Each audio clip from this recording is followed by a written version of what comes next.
kızın oynama duygularıyla, lanete gelersen arzularıyla, gündemi tutan eşk mevzularıyla. Kimlerin ümidine kaldı mehabbet, gönül al gönül ver, pazar değil mi? Bu da bir xəstəlik, azar değil mi? Ududan var, kumar değil mi? Neyim var elimden, aldı mehabbet.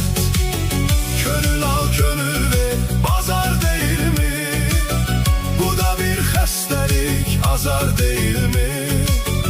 Ududan var, kumar değil mi?